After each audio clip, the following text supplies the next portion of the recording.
No matter how much you lament, your wife is mine now. That's a fact that won't change. I was betrayed by my trusted boss, Michael, who had an affair with my wife and then told me this. At that time, I thought I had hit rock bottom in life, but I never imagined such a turn of events would follow. My name is Jason. My family was poor. Because of that, I couldn't get toys or games. But I never struggled for things to play with. I've always loved making things, and I used to make my own toys to play with. I would use empty cans and plastic bottles from home to create my original toys. As a child's creations, they were inferior in quality to store-bought toys. However, because I made them myself, I grew attached and played with them a lot. In school, I loved and excelled in art and craft classes where I could create things. I often received compliments from friends and teachers for being skillful. My parents always praised my creations, saying how amazing they were. Especially my dad, who worked in a factory, was particularly skilled in crafting. On days off, my dad would help make my toys battery-operated or enhance their appearance to make them look cooler. Sometimes, we even made toys together, which was a lot of fun. Looking back now as an adult, those were truly enjoyable times, and I'm grateful to my dad for joining in. As a child who loved crafting, I vaguely dreamt of a future job related to it. When I reached the final year of junior high and it was time to decide on a future path, I chose to attend a public technical high school. After graduating, I decided to work in a local factory instead of pursuing further education. Though I had the option of going to college on a recommendation, my desire to work on the front lines of crafting was strong. And I also wanted to financially support my financially struggling family. I felt grateful to my parents who raised me with love despite being poor and wanted to repay them as soon as possible. Working in the factory was fulfilling. My main job was manufacturing and assembling parts, and I found it enjoyable and rewarding. I was proud to see the products I helped create not only being used in America but also flying off to the world. I truly believed I had made the right career choice. It was my dream job. Then, in my second year of employment, I started dating a woman named Sarah in the same department. She was the belle of the company, not only beautiful but also kind-hearted. When I introduced Sarah to my high school friends, they all envied me. Our relationship was smooth, and 3 years later, I proposed, and we happily became husband and wife. Our married life was blissful. Sarah quit her job and focused on part-time work and household chores. Thanks to her, I could concentrate on my beloved job. However, one day, when everything seemed to be going well, an unexpected event occurred. I received a call from my high school classmate, Chris. Chris was a quiet type but knowledgeable about machinery, and we hit it off immediately after entering school. We kept in touch even after graduation. Thinking it was an invitation to hang out, I found it strange since Chris was usually the one being invited. It was unusual for him to call. "Hello, it's Jason. What's up?" I asked. Chris spoke in a serious tone. "I have something to talk about, but it's not good over the phone. Can we meet in person?" It seemed like an important matter. We decided to meet at a certain cafe the next day and then ended the call. The next day was conveniently my day off, so it worked out for both of us. As I arrived at the cafe, Chris soon joined me. "Sorry for calling you out of the blue," he said. "It's okay. So, what's this all about?" I asked. After a moment of silence, Chris started to speak as if he'd made up his mind. "The thing is, a week ago, I saw your wife, Sarah, talking to a man at a bar during a company drink outing. A week before, Sarah had been out late, saying she was having a girls' night out with her friends. It turned out Sarah had lied to me." "Is that true?" I asked him. When I pressed him for more information, Chris nodded. "Yes, it's true, and when they left the bar, They were holding hands and seemed to be getting along really well. The word affair immediately came to mind. I couldn't hide my shock. So, it's true. I wonder who the guy is, but I guess you couldn't possibly know that much, right? Well, actually, I do know. They were talking loudly, so I overheard their conversation. From what I gathered, the man is your boss, Michael. They've been having an affair for about 6 months now. What? I couldn't believe it. Michael was a well-respected person in the company. Ever since I was a newcomer, he had taken great care of me and was a dependable boss in every situation. I couldn't have imagined him having an affair. I wanted to believe it was a joke, but Chris is an honest person. I couldn't conceive of him lying about such a thing. Moreover, thinking back, Michael had been acting strangely for the past 6 months. For instance, he began asking me to work overtime unusually often. You're a reliable person, Jason. That's why I want to entrust this to you, Michael would say, making it hard for me to refuse, so I always accepted. Also, there were times when I felt someone's gaze during work and noticed Michael glaring at me. At the same time, there were inexplicable incidents at the workplace. Documents I planned to submit would suddenly go missing, and tools I valued seemed to disappear. Were these Michael's ways of harassing me? With these uneasy thoughts, I returned home, where Sarah greeted me with her usual smile. I didn't want to believe this smile was a lie. I wanted to dismiss the scene Chris witnessed as a misunderstanding and keep it to myself, but the urge to uncover the truth prevailed. I took a deep breath and told Sarah about what Chris had told me. Lying and sneaking around with Michael. Were you having an affair? I confronted her. In response, Sarah just gave a faint smile. I thought I was being careful, but I guess I got caught, she said. The affair seemed to be a fact. I felt like collapsing on the spot. Part of me had hoped it was all a lie, but it turned out to be true. Sarah, why would you have an affair with Michael? I asked. Sarah snorted dismissively. It's because it's fun being with him. While you were dedicated to your job, I was doing household chores. But life felt more monotonous than I expected. Michael understood that and brought excitement to my everyday life. Sarah showed no signs of remorse.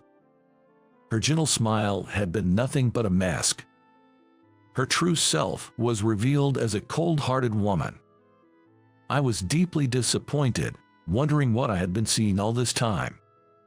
That night, I was so shocked that I couldn't sleep at all.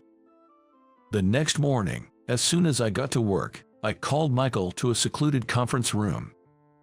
"What's up, Jason?" Michael greeted me with his usual calm demeanor. However, as soon as I mentioned yesterday's events, his attitude changed drastically. His eyes sharpened, glaring at me. "I made you work overtime to create a time when you'd definitely not find us, and I was meeting Sarah. Damn, I never thought someone you know would see us," Michael muttered, clicking his tongue in annoyance. I couldn't believe he went to such lengths just to have an affair. Furthermore, Michael revealed that he had been secretly hiding my things as a form of harassment. He said it was out of jealousy towards me. Why would you do something like that? Seduce a married woman and even harass me? Aren't you ashamed? I asked. I did it because I saw Sarah looking lonely since you weren't paying attention to her. I was healing her emotional wounds. Before blaming me, maybe you should reflect on your own actions, he retorted. Like Sarah, Michael showed no signs of remorse. Angered, I shot back. Maybe I had some shortcomings, but that doesn't justify having an affair. Please don't try to justify it, I said. Then, Michael looked down on me with disdain. No matter how much you fuss, your wife is mine. That fact won't change, he said with a sneer, leaving me dumbfounded as he walked out of the conference room. Betrayed not just by my wife, but also by my boss, I felt utterly downcast. I never imagined my seemingly smooth life would have such a pitfall. When I got home from work, I had another conversation with Sarah. "Let's get a divorce. I have no lingering feelings for you," Sarah said, crossing her legs and showing an indifferent attitude towards me. I felt my love for Sarah rapidly cooling. I was beyond anger, simply dumbfounded. I had no lingering feelings either. "All right, let's part ways." So, we filed for divorce and quickly became strangers again. I received a fair settlement and quit my job. Working with a boss who had an affair with my wife was unimaginable. Post-divorce and resignation, I found myself with nothing to do and plenty of time alone. I decided to enjoy this time. Exhausted from the turmoil of the divorce, I wasn't ready to jump back into full-time employment. Reminiscing about the past, I started making toys again after a long time. It felt like returning to my childhood, and it surprisingly lifted my spirits. It seemed to help heal the heartache caused by the affair. However, with no steady income, I did some part-time jobs to get by. A year after the divorce, I had a chance to hang out with my high school friends. As I hadn't yet found steady employment and had the time. Among those friends was Chris. Chris seemed concerned about me. "I'm actually feeling relieved after the divorce. It's good to see reality. Thanks for telling me," I reassured him, and he seemed relieved. As our gathering was winding down, Chris stopped me. "Hey, Jason, you're living off part-time jobs right now, right? Or how about working at my company?" he offered. I was surprised. I had just been considering getting back to full-time work. "Really? Are you sure?" I asked in surprise. "Our company just started a new venture. As part of it, we've created a division for developing our own products. We would love to have you on board, utilizing your experience from the town factory," Chris explained. "Thank you, I'd be grateful to work there," I replied, feeling thankful. Thanks to Chris, I quickly started working at the new job. After my experience with Michael, I initially distrusted my new colleagues and supervisors, but as I worked with them, I found them all to be sincere and good people. The workplace atmosphere was lively and easy to fit into. The CEO, Mr. Thompson, was very strict, but he paid close attention to each employee and ensured that no harassment occurred within the company. I felt the joy of being involved in crafting again as I started working. It seemed like this kind of work was truly suited for me. One day, there was a competition to decide the factory that would supply parts for a new product. Various factories presented, and we had to choose the best one. I was given the role of a judge in this decision. It was a significant competition, with a substantial investment from our company, so a casual judgment was not an option. Even Mr. Thompson and other executives participated as judges, showing its importance. I approached it with determination. However, on the day of the competition, I was shocked to see the attendees. Michael was there. I knew that people from my previous company would be participating, but I didn't expect Michael to be presenting. Michael was greeting and scraping to Mr. Thompson and the executives. Knowing his true nature, his behavior looked like nothing more than flattery to me. He didn't seem to notice me and sat down casually. Soon, the competition began. I tried to focus on the competition, putting thoughts of Michael aside for the time being. One by one, the factories presented. I listened intently, occasionally taking notes. Then it was Michael's turn to present. While his demeanor was bright and his speech smooth, the content of his presentation was superficial. Objectively, there were many flaws in his presentation. After the presentation, it was time for questions and answers. I had many questions and raised my hand. Michael finally noticed me when I started asking questions. He opened his mouth in surprise. Unperturbed, I asked.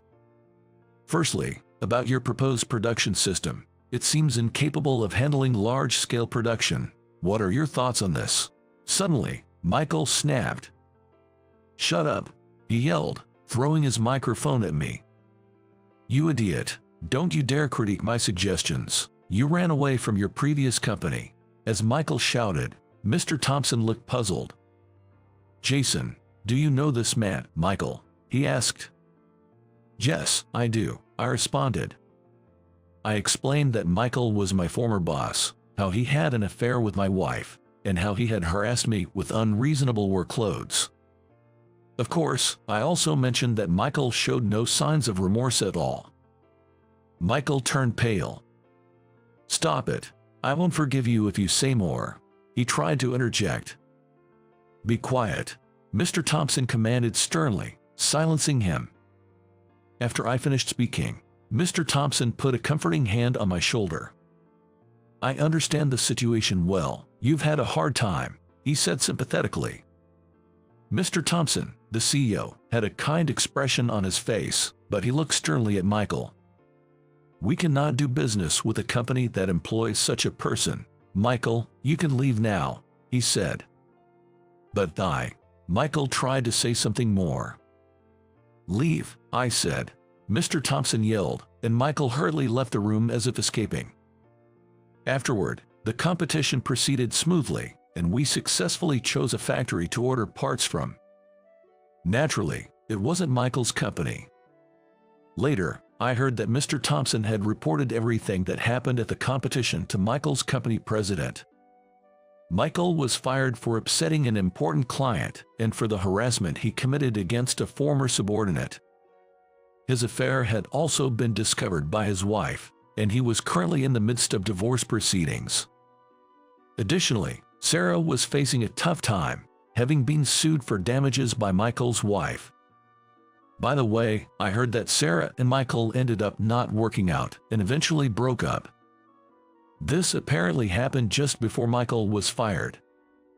Their relationship, built on an affair, was just that superficial. I heard rumors that after breaking up with Sarah, Michael became irritable and couldn't focus on his work. That probably contributed to the poor quality of his presentation. In a moment of high stress, being criticized by me might have triggered his outburst. Speaking of which, Sarah did come to see me once. It was around the time she was being sued for damages. She ambushed me as I was returning from work. "Hi, how are you doing? I heard you moved to a new company," she said with a forced smile, approaching me. "What do you want?" I asked coldly. Sarah looked troubled and said, "Actually, I'm really short on money right now and struggling to get by. I've been trying to find a job, but it's not going well. You're a kind person, so you'll help me, right?" It was all about money, as expected. I naturally refused. "We're strangers now. I have no obligation to help you," I said and sent her away. Sarah kept contacting me persistently, but when I threatened to sue her if she didn't stop, she finally ceased communication. On the other hand, my accurate questioning of Michael's presentation at the competition earned Mr. Thompson's praise and led to my promotion. I was given the opportunity to lead more and more projects involving crafting. Among them, there were projects where I handled everything from scratch and successfully brought the products to market. It was a dream come true to do such work. With the help of my colleagues, I led all the projects I was in charge of to success. Thanks to that, I climbed the corporate ladder and now enjoy my work every day. There's also been a significant change in my personal life. I started dating Mr. Thompson's daughter, Emily. We met when I was invited to a home party hosted by Mr. Thompson. Emily was there too. Talking to her, it was clear that being raised by Mr. Thompson, she was a sincere and kind woman. Emily wasn't interested in my status or money. She truly saw me for who I am. She's nothing like the women involved in affairs, which gives me peace of mind in our relationship. Our relationship is even approved by Mr. Thompson. In fact, I'm planning to propose to Emily next month. I'm hoping for a positive response. Being betrayed by Sarah and Michael was a shock, but I never imagined such a turn of events. I'll continue to work hard, never forgetting the gratitude I have for those who supported me. I didn't have any fond memories from my childhood. No seat for you, James. Ha ha ha. This was because I was a victim of classic, unpleasant bullying. However, the middle school teachers ignored it, dismissing it as just kids playing pranks on each other. Perhaps it was because it was in a rural area. No one condemned conflicts among children. I grew up in this environment, but one day in the summer of my 3rd year of middle school, I couldn't bring myself to go to school. I had been skipping school intermittently, but the feeling of dread became so physical that I couldn't get out of bed in the morning to go to school. It was too emotionally overwhelming, and my body just wouldn't respond. My parents were extremely worried, and I confessed honestly. You see, I guess I had a conflict with my classmates, or things just aren't going well. I don't like the teacher either. I just don't want to go to school anymore. Oh my, I didn't realize. I'm so sorry for not noticing sooner. My parents reported what I told them to the school and protested. However, is there any proof that what James is saying is true? Couldn't this just be a sign of rebellion? Teacher Johnson didn't seem interested in listening to us. Hearing those words made me feel even more reluctant to go to school. When I was feeling down about not having a place at school, a local alternative school came to my rescue. It was a small school run single-handedly by an elderly man named Mr. Williams. What's with that homeroom teacher? How can they say such awful things so easily? Come to our school, I'll teach you, don't worry. Mr. Williams welcomed me warmly. He was not only kind, but also honest about when something was wrong. This approach made me feel that he was truly helping me confront and understand myself. My grades were poor since I hadn't attended much school during those 3 years of middle school. Honestly, my only option was to attend a correspondence school without exams. But Mr. Williams said, "The correspondence school here allows daily attendance. That's for learning social interaction in addition to academics. So, you should come every day and learn how to interact with others." I have become quite averse to social interaction, so the idea of attending scared me. But Mr. Williams strongly recommended it. Staying cooped up every day isn't good for your health. You'll be fine. You'll get used to it soon. What do you want to be in the future, James? Attending school might bring you closer to that. I've always wanted to be someone who can help others. I feel worthless right now, but I mumbled that and decided to enroll in the high school. It was an afternoon class at a correspondence school, and amazingly, Mr. Williams used his lunch break to accompany me to school. He was close with the teachers at the correspondence high school. "We can go to high school together until you get used to it. This way, you can attend, right?" "Yes," I nodded. I had never met such a passionate teacher before. That's why I could trust Mr. Williams with all my heart. But if something's bothering you, feel free to talk about it. Don't hold back, okay? He said that, giving me an outlet and a place to share my troubles. High school was great, with really nice teachers. Recently, there's this girl at school I'm interested in, but I can't bring myself to talk to her. I realized I was even consulting Mr. Williams about my love life. "Is that so? You've got some room in your heart for that now, huh? That's great. I guess you don't need me anymore," he said, and from the next day, we stopped going to school together. The thought of not going to school with Mr. Williams anymore made me feel lonely, but on the other hand, it also sparked a sense of determination in me. The girl I liked at the time was a classmate named Lily. Lily and I sat next to each other. We didn't talk much, but if one of us forgot something, we'd share textbooks. She was beautiful, and even with few words, she was kind and considerate. I didn't think I was in her league, but I decided to muster the courage to talk to her. "Hey, thanks for always letting me use your textbook. I'm forgetful, always forgetting my textbook. I'm really glad to have a kind neighbor like you." Then Lily said, "Thank you too. I've been waiting for you to talk to me. You know, I'm shy." she said with a laugh. From then on, we started talking more often and began eating lunch together. Eventually, this naturally led to us dating. Things went so smoothly. I couldn't believe I was dating her. I was so happy, and I even shared the news with Mr. Williams. "That's wonderful," he said with a big smile. Mr. Williams seemed genuinely happy that things were going well in my school life. Life in high school became really enjoyable. After getting a girlfriend, I was motivated to show my best side and studied hard. Before I knew it, the 3 years of high school flew by, and I got a job at the company where my father had retired the previous year. At work, the treatment was tough, partly because I was clearly a nepotism hire. You're in this company as a high school grad from a correspondence school, something normally impossible. Everyone here, including me, has a degree from a renowned university. And then there's you, a high school grad, from correspondence school, a clear case of nepotism. Don't get too cocky. Department head Eric was particularly harsh. It was partly because I hadn't fully grasped my job yet, but more so because he seemed to be the type who vented work frustrations on his subordinates. It reminded me of my experiences in elementary and middle school, leaving a bitter taste. People who bully the weak are everywhere. I need to become stronger. I decided to endure it. If I don't let it bother me, it's nothing. After working for 3 years, my income stabilized, so I proposed to Lily. "I know I've kept you waiting for a long time, but I want you to marry me."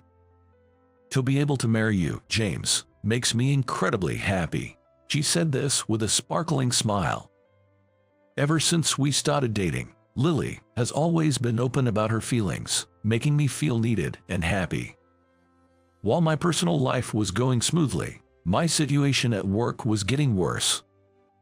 "After all, you're just a high school grad from a correspondence course." Eric would add these words meaninglessly at the end of our conversations. What does that have to do with anything? Our current conversation. In any job, you know, your educational background follows you. What a pitiful life. He laughed. I wasn't particularly bad at my job, yet I kept being told such things. Honestly, I was completely fed up with my boss. One day, I went back to my hometown during long holiday.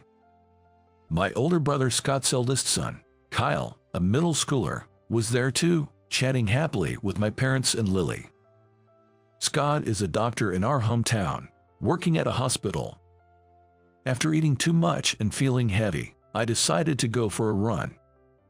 After our meal together, Kyle went out alone. He's really dedicated to the track team and never misses a day of running. Even at home, he runs every night, Scott mentioned. Well, that's a good habit. A while later, Kyle returned from his run, but he was clearly not okay.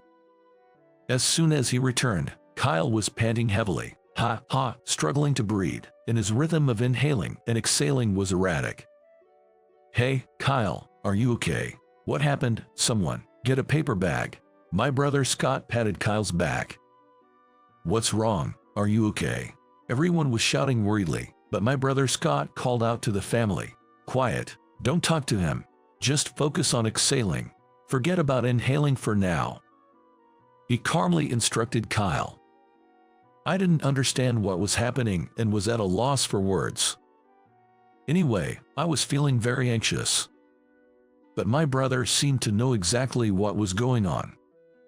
My mother fetched a paper bag from the closet and handed it to Scott.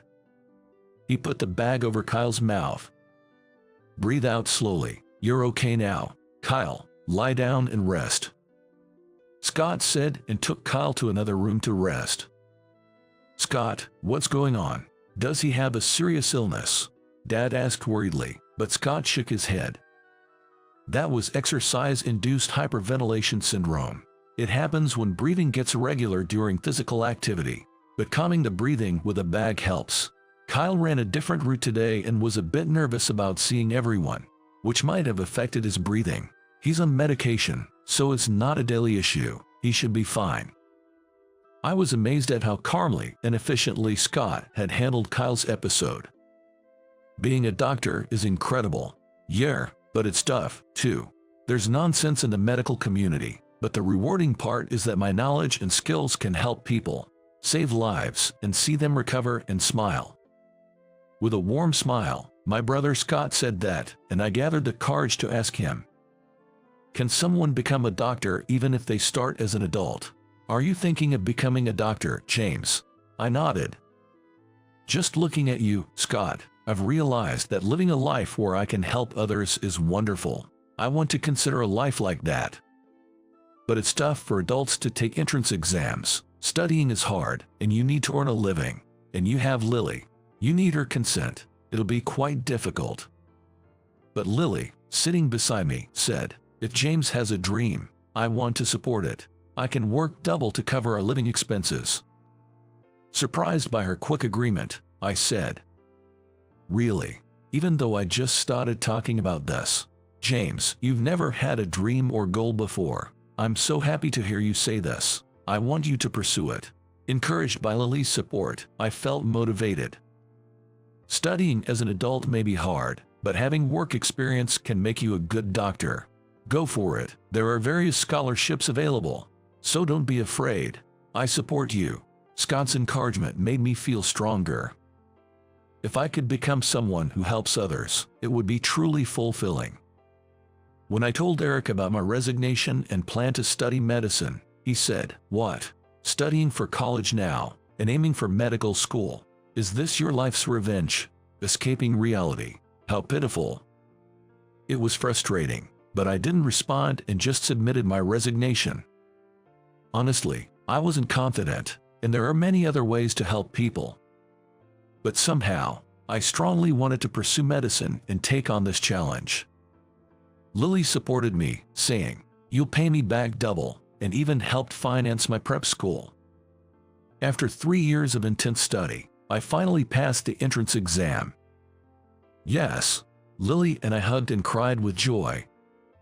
I then told my parents and Scott, and they were thrilled. So, I continued my studies as a medical student, graduated from university in 6 years, and worked for 2 years as a resident at the university hospital. Even though I still couldn't consider myself someone who could truly make a difference, I continued to study. After my training ended, I officially started working as a cardiac surgeon.